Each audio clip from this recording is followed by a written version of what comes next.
Bonjour, hello, Giagwitch, hello, aloha.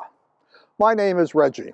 I'm a volunteer with the National Park Service here at historic Fort Vancouver. From my hat to my shoes, I'm dressed as a gentleman clerk of the Hudson's Bay Company in 1845. My 5 opening greetings gave voice to the major groups of people who lived and worked here during that time period: French Canadian, English, Irish, Scottish, and Hawaiian. Founded way back in 1670, with headquarters originally in London, England, the Hudson's Bay Company was, and still is, a major corporation with international reach. Although today it's a Canadian company based in Toronto, the Hudson's Bay Company remains the oldest corporation in all of North America. When Fort Vancouver was christened on March 19, 1825, the Hudson's Bay Company was a British fur trading company.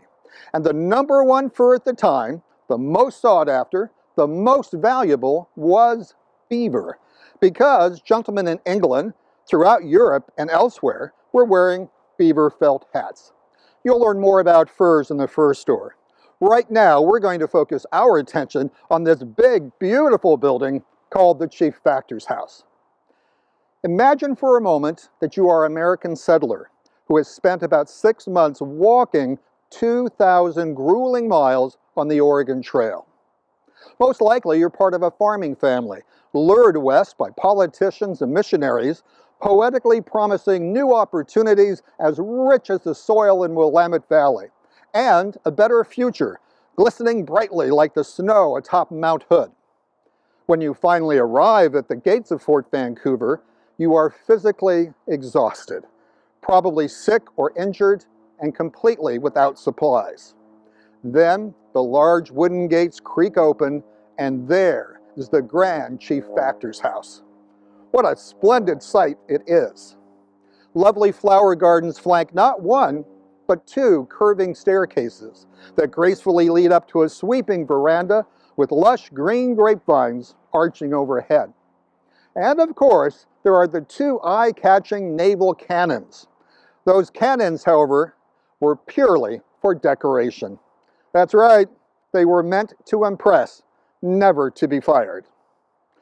The Chief Factor's house, as the name indicates, was a house and home for Fort Vancouver's 2 top bosses called Chief Factors.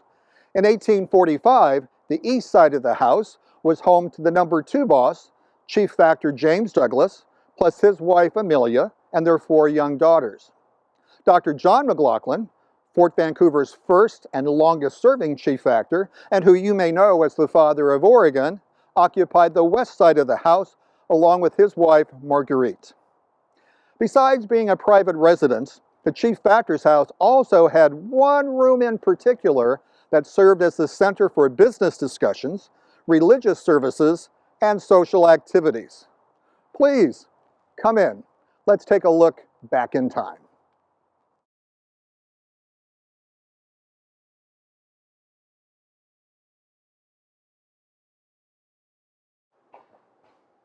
Welcome to the dining room.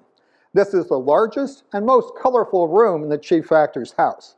As you know, 2 families lived in the house, but this was not a family dining room.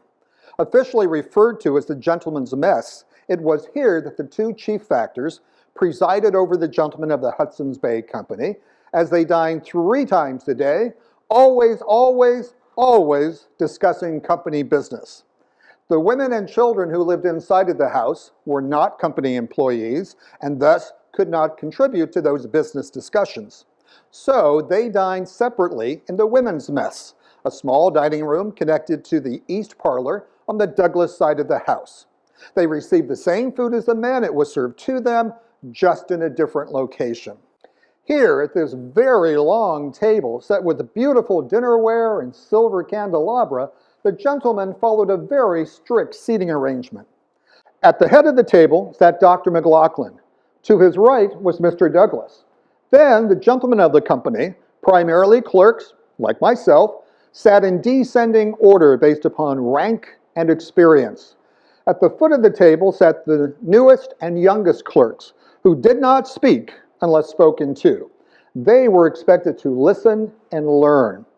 It may surprise you to learn that in 1845, both in England and in the United States, it was entirely legal and quite common for children, girls as well as boys, to work 16 hours a day, 6 days a week, starting at the age of 9. Wow. Children performed hard labor on farms. They worked in dark, dusty coal mines, crawling through jagged tunnel spaces too small for adults.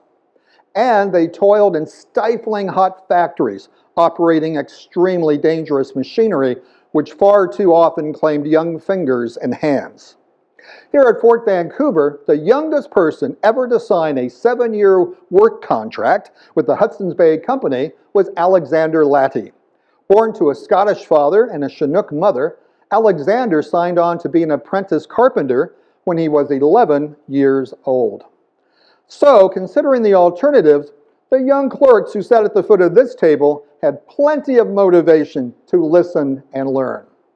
In addition to all the business discussions that were held here, on Sundays this room functioned as a church. Whenever visiting missionaries were present at Fort Vancouver, Dr. McLaughlin graciously invited them to conduct church services here.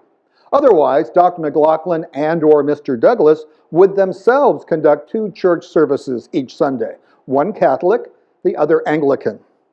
The third function of the dining room was to host festive holiday dances, lavish banquets, and a few weddings, including that of Dr. McLaughlin's own daughter, Eloisa, to company clerk William Glenn Ray. I trust that this brief introduction to the Chief Factor's House has given you some insight to its purpose and functions. So, until you have an opportunity to visit Fort Vancouver in person and hear more of its many, many stories, I bid you adieu.